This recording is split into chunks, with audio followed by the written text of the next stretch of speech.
Ransomware attacks are making news headlines every single day.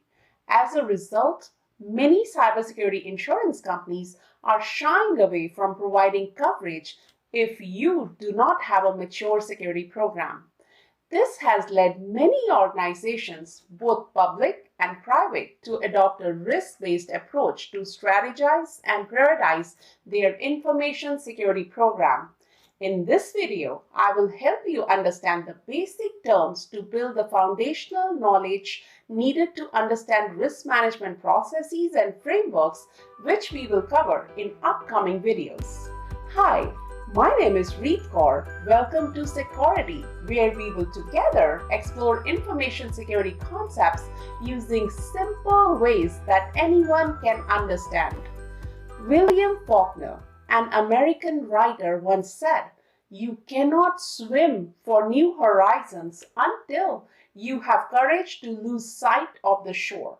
This quote is very true for organizations today who are facing tough competitions from their direct competitors and startups. Today, all products and technologies are evolving at a rapid pace, adding to technical debt. Plus, COVID-19 put so many digital and physical transformations and changes on fast track. To operate in such an environment and to continue to grow, today every organization is looking for new horizons and courage to lose sight of the shore, for which they have to take calculated business risks.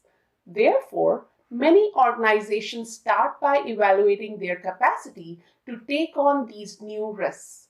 Risk capacity is the maximum amount of risk that your organization can bear, beyond which it may not be able to operate or even exist. Organizations tend to stay below their maximum risk capacity in order to sustain, so they figure out how much risk they can safely take to meet their objectives, make profits, and deliver value to their stakeholders. This level of risk that the organization is willing to take on for pursuing strategic objectives is called risk appetite, which is usually decided by the board of directors, senior business executives, and risk oversight committees.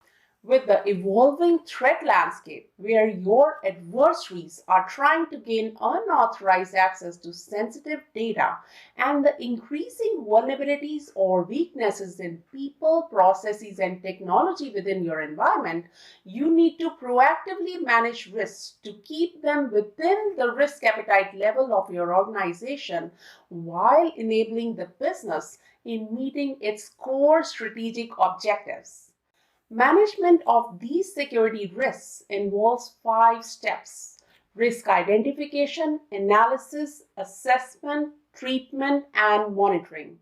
To assess risk for a particular business unit or a process or technology, you perform a risk assessment, which involves the risk identification, analysis, and assessment of risks. This will give you a list of risks with risk ratings showing if the risk is critical, major, moderate, or low. This can help you prioritize the risks that require your immediate attention.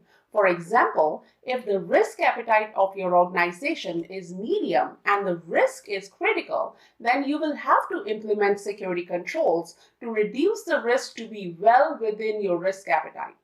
The initial amount of risk that you identify is the inherent risk.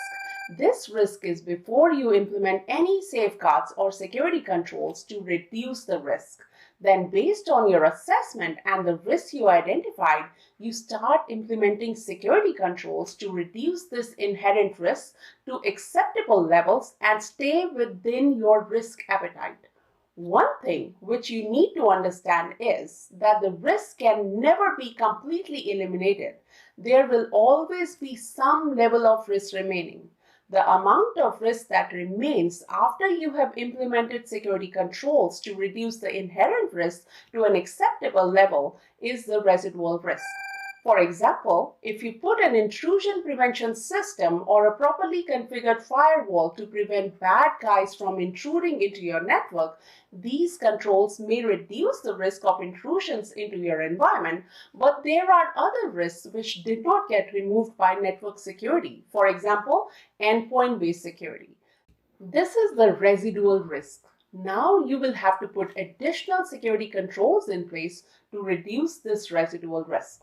There are 4 ways your business leaders can decide to address the risks. First, you may decide to avoid the risk, in which you adjust the business processes to try to make sure that the risk is completely eliminated or the chances of occurrence are reduced to 0. For example, at one of the startup organizations where I am an advisor, we decided early on to not store personally identifiable information of customers to avoid the risk and minimize our compliance requirements. Second, you may decide to transfer the risk, in which the partial impact of a risk is transferred to another organization. For example, organizations take cybersecurity insurance to protect themselves against financial damage caused by security incidents like ransomware attack or a data breach. Remember, I said partial risk transfer. It is important to keep in mind that ultimately the risk is your responsibility, as you cannot transfer a risk completely to a third-party organization. For example, with data loss, there are 2 types of impacts: financial and brand damage. While you may transfer the financial impact to a cyber insurance company, but the brand damage is yours to bear and repair. Third, you may also decide to mitigate risk, in which you can either implement changes to your processes or put security safeguards or controls in place to reduce the risk exposure and minimize the likelihood of a security incident, and thus reducing the impact of a risk. Fourth, finally, you can simply decide to accept the risk. All organizations have a long list of risks, but sometimes these risks can neither be avoided or reduced due to inadequate resources or due to other business reasons. In those scenarios, you may decide to accept some risks only if they are within the risk appetite of your organization. Generally, organizations accept the risks when the total cost of ownership of the security control needed to mitigate the risk is higher than the impact from the risks, therefore itself outweighing the benefits of further controlling the risks. There are several risks identified in an organization, and all the risks that affect an organization, when viewed cumulatively, form the risk profile of that organization. Bottom line is that all organizations need to accept some level of risk in order to continue operations to help meet its strategic goals. Once the CISO team has identified risks and socialized them with the business leaders, they guide them on risks that can be remediated, and it helps stakeholders in making the informed decisions. But at the end of the day, it is the business leader's decision on how they want to treat these risks. The ultimate goal of a risk management program is to make sure that the combination of all the residual risks is well within the organization's risk appetite.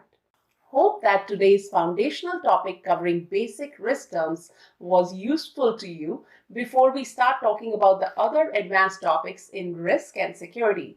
Please let us know if you have any questions or feedback for us in the comments below, and I will see you next time. Thank you.